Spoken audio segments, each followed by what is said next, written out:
Bismillahirrahmanirrahim. Alhamdulillahirrahmanirrahim. Wassalatu wassalamu ala asyrafil anbiya'i wal mursalin wa ala alihi wa ashabihi ajma'in. Amma ba'du. Fanadu Allahumma nawwir qulubana bi nuri hidayah. Kama nawwarat al-arda bi nuri syamsika abada bi rahmatika ya arhamar rahimin. Pada hari ini kita lanjutkan bahasan mengenai kitabul jenazah. Sini hadis nomor 1256. Babu muadhi'il wudu minal mayyiti. Bab yang terkait dengan tempat-tempat wudu dari mayit. Haddatsana Yahya bin Musa, haddatsana Waqi' an Sufyan an Khalid an Khalid al-Hida an Hafsah binti Sirin an Ummi Atiyah radhiyallahu taala anha. Qalat berkata Ummu Atiyah, lamma ghasalna, pada saat kami memandikan ibnatan Nabi kepada putri Nabi Sallallahu Alaihi Wasallam, Ola berkata Nabi SAW lana kepada kami, wa nahnu nagsiluha, pada saat itu kami sedang memandikan putri Nabi tersebut. Ibda'u, mulailah kalian semua, wahai yang memandikan, bimayaminiha, dengan sebelah kanan dari itu jenazah. Wa mawadhi'il wudu'i, dan dari tempat-tempat wudu. Nah, ini hadis ini tidak jauh dengan apa yang telah disampaikan sebelumnya, dan demikian juga nanti di bawahnya pengulangan-pengulangan walaupun dengan redaksi yang agak beda-beda. Jadi di sini Nabi SAW memberitakan pada saat kita memandikan jenazah, mulailah dari sebelah kanannya dahulu. Dan sebagaimana kita ketahui, sebelah kanan itu sudah menjadi kaidah bagi kita kaum muslimin, itu kita untuk memulai dalam hal-hal yang baik, seperti memandikan jenazah, makan, minum, itu pakailah tangan kanan, pakailah sebelah kanan. Demikian juga pada saat kita mandi sendiri, mulailah dari sebelah kanan. Nah, pada saat memandikan jenazah juga begitu, kata Nabi, ibda'u bimayaminiha. Mulailah kalian semua dengan sebelah kanan dari jenazah. Wa mawadhi'il wudu'i, dan dari tempat-tempat wudu. Nah, sehingga di sini para ulama memberikan penafsiran wastadalla bi ala istihbabil madmadah wal istinsyak bi ghusl mayit khilafan lil Hanafiyah. Para ulama membuat dalil perihal sunnahnya madmadah. Madmadah itu memasukkan air ke mulut, kumur-kumur gitu. Wal istinsyak, dan memasukkan air ke hidung. Ya, tentu saja sekedarnya saja, jangan berlebihan ini. Karena ini jenazah mayit, tidak bisa menyebrengkan lagi. Memasukkan air ke mulut ataupun ke hidung si mayat pada saat sedang memandikan. Khilafan lil Hanafiyah. Ini berbeda dengan dalam madhab Hanafi. Madhab Hanafi itu berkata, la yustahabbu, tidak disunnahkan. Itu wuduhu aslan. Bahkan wudunya juga tidak disunnahkan gitu, kata madhab Hanafi. Sehingga waktu kemarin ada pertanyaan Pak Suparna, adakah hadis yang terkait dengan wudukan jenazah itu? Memang sampai saat ini saya belum mendapatkan hadis yang menyatakan secara tekstual, redaksional yang menyatakan wudukanlah. Tapi di sini Nabi memberikan penjelasan, mulailah dari tempat-tempat wudu. Nah, sehingga di sini bisa ada pengertian wudukanlah juga, gitu kan? Tetapi tidak secara tekstual, ini hanya pengertian secara implisitnya gitu ya. Tidak eksplisit di sini pernyataan Nabi. Tetapi mulailah kalian dengan sebelah kanan dari jenazah dan dari tempat-tempat wudhu. Artinya wudukan juga. Tetapi ini berbeda dengan pendapat dalam madhab Hanafi. Dalam madhab Hanafi itu tidak perlu diwudukan, tidak sunnah gitu. Jadi kalaupun mau diwudukan boleh, tidak pun tidak apa-apa. Di umumnya para ulama mengharuskan mewudukan dari kata-kata Nabi ini. Kemudian haddatsana Abdurrahman bin Hamad akhbarana bin Aun an Muhammad an Ummi Atiyah qalat berkata Ummu Atiyah tuwfiyat telah meninggal, telah wafat bintun Nabi, putri Nabi sallallahu alaihi wasallam. Faqala maka bersabda Nabi lana kepada kami, igsilnaha, mandikanlah oleh kalian kaum perempuan itu putriku itu salasan 3 kali, au khomsan atau 5 kali, au aksaro atau lebih banyak lagi mindalika daripada 5 kali. In ra'aitunna jika kalian semua memandangnya perlu melakukan memandikan lebih lama. Faida faragtunna dan maka apabila telah selesai kalian semua, fa'adhinnani maka kasih tahu oleh kalian kepadaku kata Nabi. Palama parogda maka pada saat kami selesai memandikan itu jenazah putri Nabi, adzannahu kami memberitahukan kepada Nabi. Panaza'a maka Nabi memberikan min hikwihi dari kainnya itu izarahu itu untuk sebagai sarungnya. Wakola dan berkata Nabi, ashir naha, bungkuslah itu jenazah menggunakan kain ini. Iyahu dengan itu kain, kan? Jadi di sini yang memandikan, walaupun Nabi dengan putrinya itu adalah ya boleh-boleh saja gitu kan, tetapi bukan Nabi yang memandikan putrinya, tetapi yang memandikan adalah orang lain, tapi dari kaum wanita juga. Dan saya kira berlaku sampai saat ini kan tidak ada yang memandikan jenazah perempuan dengan laki-laki atau sebaliknya. Mesti dengan yang sesama jenis. Nah, itu juga terjadi sejak zaman Nabi. Walaupun itu putri Nabi, tetapi bukan Nabi yang memandikan. Yang memandikan adalah kaum perempuan yang pada saat itu sebagai sahabat-sahabat Nabi. Nah, Nabi memberikan petunjuk, mandikanlah kalau bisa secara ganjil 3 kali. Di kalau biasa suka pakai selang kan ya.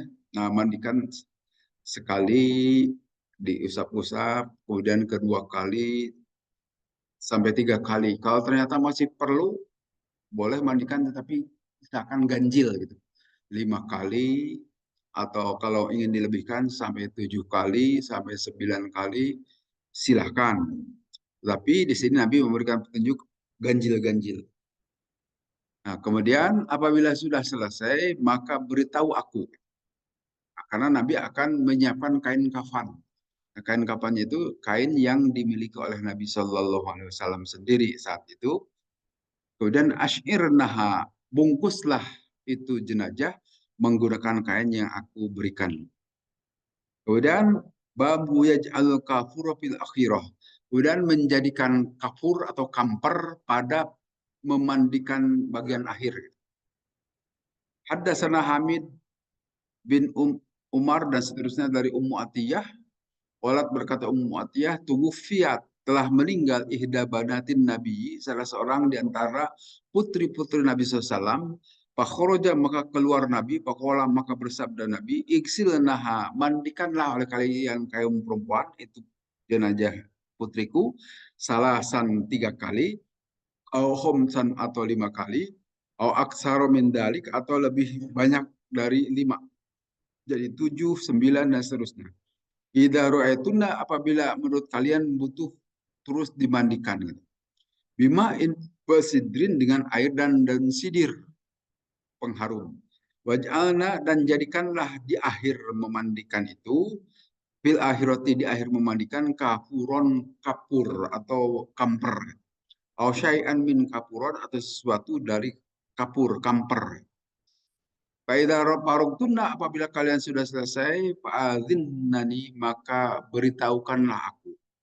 Olat berkata Ummu Atiyah, palama parogna maka pada saat selesai kami, adzannahu kami memberitahukan kepada Nabi SAW, Fa'alqa maka memberikan ilaina kepada kami, itu Nabi, hitwahu kain dari Nabi, Faqala bersabda beliau, ashirnaha bungkuslah iyahu dengan itu kain, itu jenazah.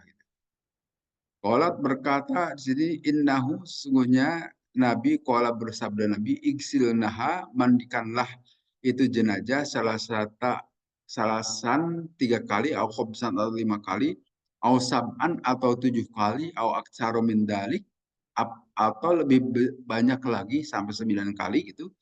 In ro'aitunna, apabila kalian memandang perlu memandikan lebih dari 5 atau 7 kali. Nah, berarti itu bergantung kepada tim yang memandikan. Nah, kalau di sini biasanya dipimpin Pak Tanu ya. Nah, menurut Pak Tanu berapa kali ini enggak bisa diikuti. Kalau masih kotor-kotor, misalnya setelah dimandikan 5 kali, keluar kotorannya, wah itu harus dibersihkan lagi kan. Mandikanlah, tambah jadi 7 kali sampai bersih. Qolat berkata, Hafsah, qala berkata Ummu Atiyah, waja'alna ro'saha salah satu kurunin. Dan kami menjadikan rambutnya itu, rambut putri Nabi, diikat gitu, menjadi 3 ikatan. Jadi tidak dibiarkan ngarumbai gitu, tetapi diikat sampai 3 ikatan itu jenazah perempuan atau ini di sini putri Nabi. Demikian juga silakan ini untuk dicontoh untuk para ibu biasanya yang rambutnya panjang itu kaum perempuan boleh diikat gitu. Atau dalam istilah lain dikepang walaupun agak lama juga mengepang tapi diikat bisa saja sampai 3 ikatan. Kemudian di hadis berikutnya, Haddatsana Ahmad, haddatsana Abdullah bin Wahab, akhbarana Ibnu Jurayj, qala Abu Ayyub, sami'tu Hafsah binti Sirin, qalat berkata Hafsah binti Sirin, haddasatna telah membacakan hadis kepada kami Ummu Atiyah radhiyallahu anha. Annahunna, sungguhnya kaum perempuan itu ja'alna telah menjadikan Ro'sa binti Rasulullah, rambut putri Rasulullah SAW itu salah satu korunin 3 ikatan. Nah, kodotu pada saat itu mungkin diikat jadi 3 ikatan ini pada saat meninggal jenazah. Kemudian kami mengudarnya lagi, kami membukanya lagi pada saat memandikan. Suma gosalnahu, kemudian kami memandikan kepada jenazah itu. Suma jalanahu salah satu kurunin. Kemudian diikat kembali menjadi 3 ikatan. Jadi pada saat meninggal itu rambutnya juga diikat menjadi 3 ikatan supaya rapih tentu saja di sini. Supaya rapi. Kemudian pada saat mandi itu dibuka lagi ikatannya karena mungkin perlu memasukkan jari-jari ke rambutnya supaya gampang, maka ikatannya dilepas dahulu. Nanti setelah dimandikan diikat lagi menjadi 3 ikatan. Silakan para ibu mencontoh apa yang telah dilakukan pada zaman Nabi Sallallahu Alaihi Wasallam pada putri beliau. Wal muradu birroksi sya'rul roksi. Yang dimaksud dengan roksi, roksu itu adalah kepala kan. Tapi yang dimaksud itu adalah sya'rul roksi, rambutnya. Bukan kepalanya diikat menjadi 3, ya tidak. Tapi rambutnya yang dimaksud diikat di sini. Bahwa min majazi mujawaroh itu adalah majaz. Artinya yang disebutkan di sini kepala, tetapi yang dimaksud adalah rambutnya. Itu gaya bahasa. Wa faidatun naqdi tabligul ma'in al basyarah. Dan faidahnya mengudar ikatannya itu supaya air itu sampai pada kulit-kulit kepala. Jadi air itu harus masuk ke kulit-kulit kepala, maka rambutnya itu dibuka dahulu supaya jari-jari itu bisa masuk. Watan dipus syari, dan juga untuk membersihkan itu rambut minal awsakhi, dari daki-daki. Jadi sengaja dibuka pada saat dimandikan, tetapi kemudian nanti diikat kembali setelah dimandikan. Kemudian di hadis berikutnya, Haddatsana Ahmad, haddatsana Abdullah bin Wahab, akhbarana Ibnu Juraj, in Ayyub akhbaruhu qala sami'tu Ibnu Sirin yaqulu, berkata Ibnu Sirin, ja'atlah datang Ummu Atiyah radhiyallahu anha, imra'atun, yaitu seorang perempuan mil ansori, dari kaum ansor, minallati bayakna, yaitu kaum perempuan yang telah berbaiat dengan Nabi. Qadimatil basaratu tubadiru nan laha falam tudrikhu. Nah, beliau itu datang dari Basroh, bersegera menemui anak laki-laki, tetapi dia tidak menemukannya. Pada satna, maka membacakan hadis itu Ibnu Atiyah kepada kami, Qalat berkata Ibnu Atiyah, dakhala telah masuk alaina kepada kami siapa Nabi Nabi sallallahu alaihi wasallam. Wa nahnu pada saat itu kami nagsilu sedang memandikan kami ibnatahu kepada putri Nabi. Faqala maka berkata Nabi iksilnaha mandikanlah oleh kalian itu putriku gitu salah sang 3 kali atau khamsan atau 5 kali atau aksar min dalika atau lebih banyak lagi dari 5 kali. In ra'aituna jika menurut kalian butuh itu dimandikan kembali dalika ditambah jadi 7 atau 9 bimain wasidrin dengan air dan yang ada daun sidirnya. Waj'alna fil akhirati kafuron dan jadikan kamper itu nanti di memandikan yang terakhir gitu. Aidza faragtunna apabila telah selesai kalian fa'adhinnani maka beritahukanlah kepadaku. Qalat berkata Ummu Atiyah falamma faragna maka pada saat kami selesai alqa Nabi memberikan ilena kepada kami hikwahu kain beliau. Faqala maka bersabda beliau asyirnaha bungkuslah oleh kalian itu jenazah iyahu menggunakan itu kain.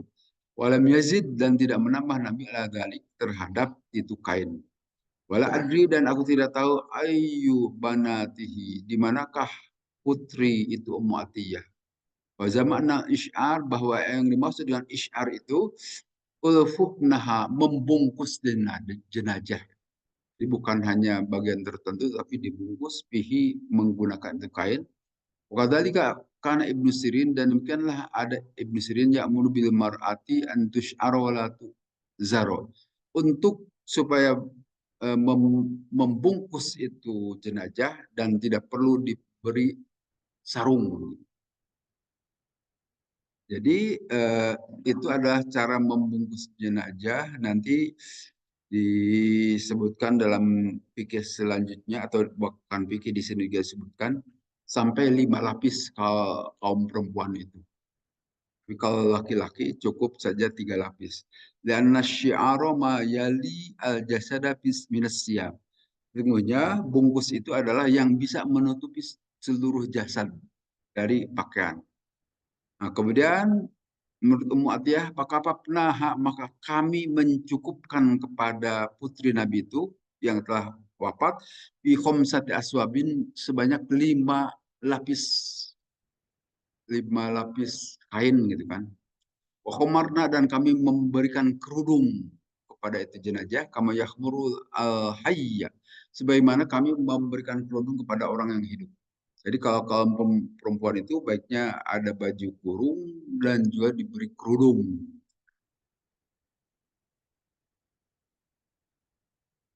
Kemudian wala yukrohu dan juga tidak dimakruhkan al komisu menggunakan baju kurung dalam arti bagi perempuan al rojih menurut pendapat yang kuat. Indah Syafi'iyah menurut pendapat Madhab Syafi'i wal Hanabilah dan menurut pendapat Imam Hambali. Jadi maksudnya di sini kaum perempuan itu dibuatkan ada kerudung, ada baju kurungnya juga. Ya tentu saja tidak perlu dijahit, hanya baju kurung biasa lah gitu ya. Kain yang diberi lubang di tengahnya baru dimasukkan. Itu untuk kaum perempuan itu pendapat dalam madhab Syafi'i dan dalam madhab Hambali. Kemudian di hadis berikutnya, babu yuj'alu sya'rul mar'ati salasata qurunin. Menjadikan rambut perempuan itu tiga ikatan seperti tadi sudah disampaikan.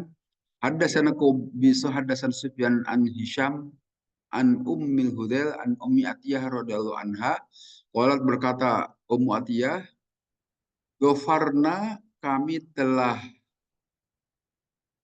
mengurus Sya'ra bintin Nabi terhadap rambut putri Nabi sallallahu alaihi wasallam. Takni salah satu korunin yakni kami menjadikan 3 ikatan.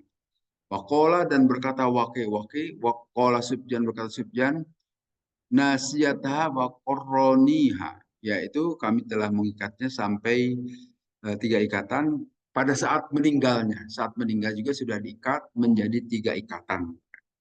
Barangkali supaya tidak kemana-mana rambut itu, supaya rapih, kan? Tidak menutupi wajah. Dan yursalu sya'rul mar'ati khalbaha wa ala wajhiha mufarraqan. Nah, dijadikan itu rambut kaum perempuan pada saat meninggal itu diikat, dibuat di belakang kepalanya supaya tidak menutupi wajahnya. Tapi pada saat dimandikan itu dibuka lagi supaya air atau jari-jari yang memandikan bisa masuk ke kulit kepalanya dan air masuk. Kemudian di hadis berikutnya babu yulqa sya'rul mar'ati khalfaha. Ini hadis berulang-ulang. Saya kira mudah-mudahan tidak bosan Bapak Ibu. Walaupun redaksinya beda-beda ya. Tapi inti ceritanya gitu-gitu juga sama saja. Haddatsana Musaddad haddatsana Yahya bin Sa'id an Hisham bin Hassan wal haddatsatna Hafsah telah berkata atau membacakan hadis kepada kami Hafsah an Ummi Atiyah dari Ummu Atiyah radhiyallahu taala anha. Qalat berkata Ummu Atiyah tuwfiyat ihda banatin Nabi telah wafat salah seorang di antara putri-putri Nabi. Fa'atana maka datang kepada kami siapaan Nabi sallallahu alaihi wasallam maka bersabda Nabi Igsilna habis sidri witron salasan au khumsan. Mandikanlah oleh kalian itu jenazah putriku itu dengan menggunakan daun sidir pengharum secara witir ganjil salasan apakah 3 kali au khumsan atau 5 kali au aksar min dalik atau lebih banyak lagi silakan. In ra'aitun dalik jika perlu kalian kau pandang perlu untuk memandikan lebih banyak lagi. Waja'ana dan jadikan fil akhirati di akhir nanti kafuron itu kafur. Au syai'an min kafurin atau sesuatu dari kafur. Ingat nanti kalau pada memandikan biasanya masjid sudah menyiapkan kamper, kain kafan dan macam-macam peralatan lain untuk memandikan jenazah. Kalau perlu sabun mungkin sabun juga.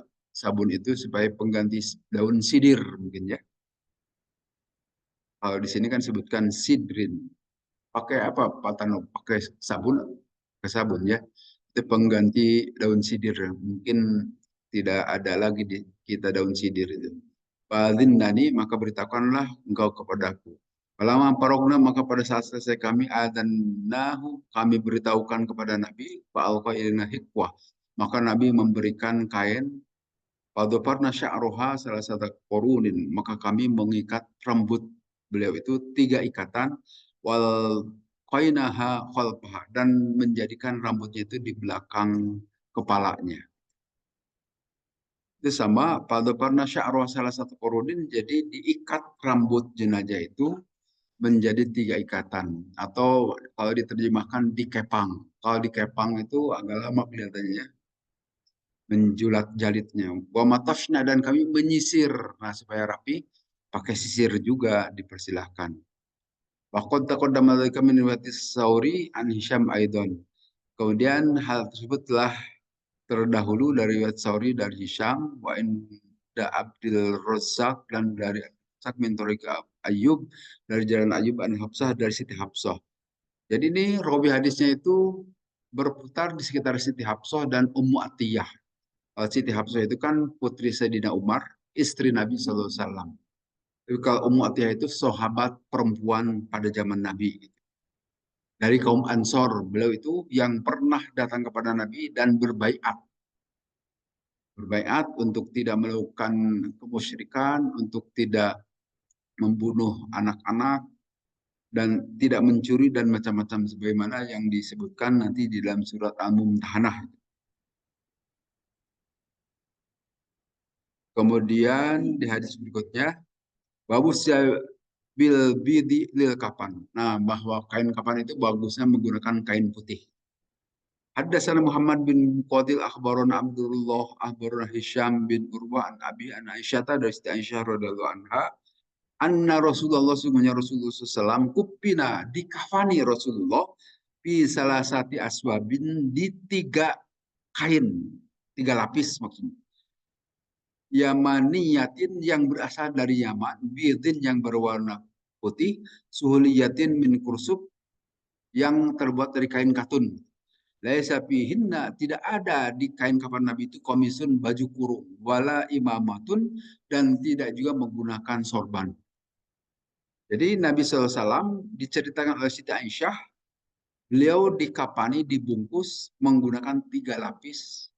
Tetapi menurut beliau tidak dibuatkan baju kurung, itu untuk laki-laki ini ya. Dan juga tidak ada amamah. Amamah itu sorban, gitu, tutup kepala. Tidak dibuatkan. Jadi hanya 3 lapis saja. Sedangkan kalau perempuan 5 lapis itu kan lebih banyak.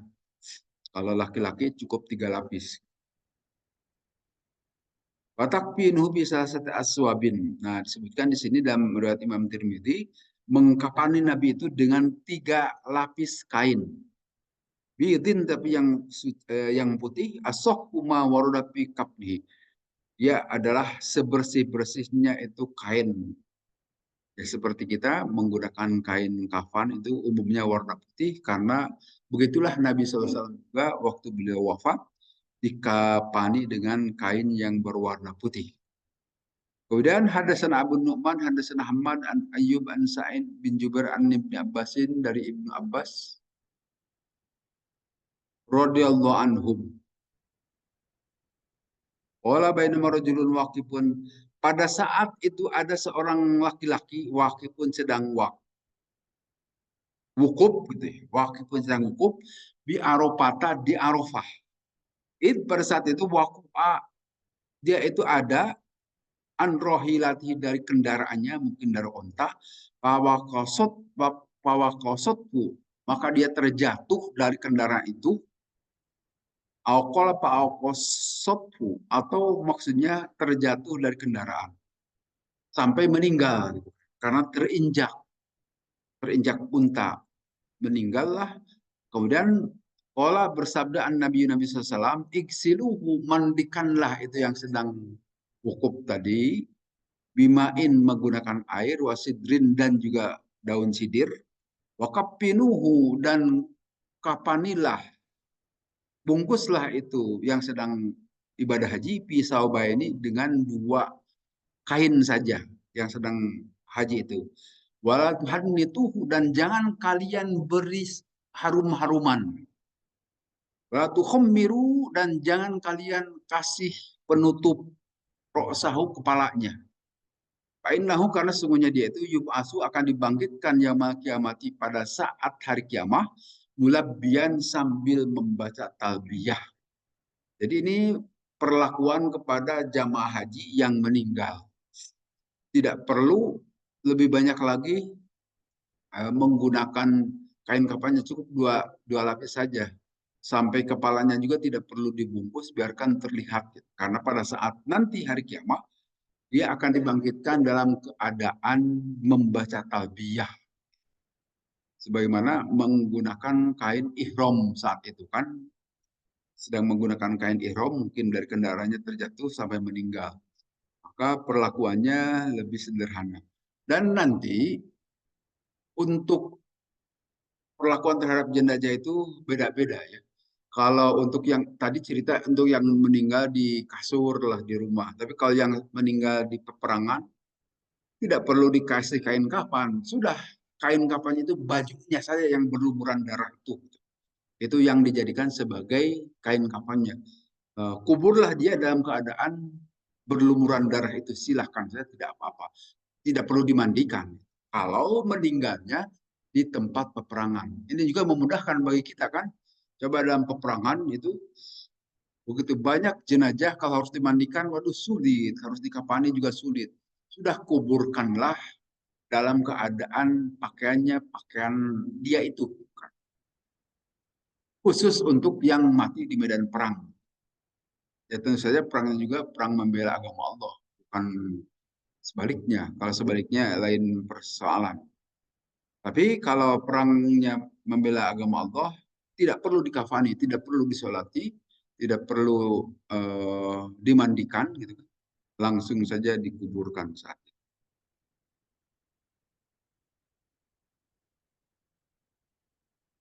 Nah demikian juga yang mati pada saat sedang melakukan haji, maka tetap diperlakukan dimandikan, tetapi pada saat mengkapaninya cukup dengan 2 helai kain, artinya dengan kain ihram sendiri udah cukup gitu kan. Kemudian haddatsana Qutaibah haddatsana Hammad an Ayyub an Sa'id bin Jubair an Ibnu Abbasin radhiyallahu anhuma qala berkata Ibnu Abbas bainama rajulun pada saat masih sama pada saat ada seorang laki-laki waktu sedang wukuf ma Rasulullah beserta Rasulullah SAW di Arafah di Arafah id waqa'a min ruhati faqastuhu. Maka pada saat itu dia mungkin berjalan menaiki untanya kemudian terjatuh.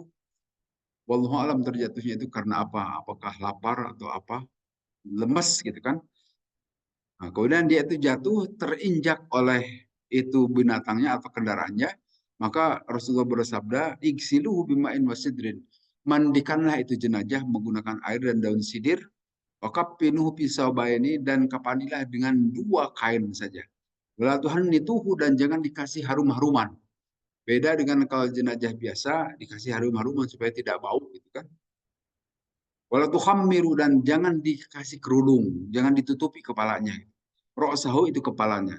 Fa innallaha karena sesungguhnya Allah yab'atsu akan membangkitkan kepada orang tadi yaumal kiamati pada hari kiamah mulabian sambil dia membaca talbiyah. Itu perlakuan kepada jamaah haji yang meninggal pada saat sedang melakukan wukuf.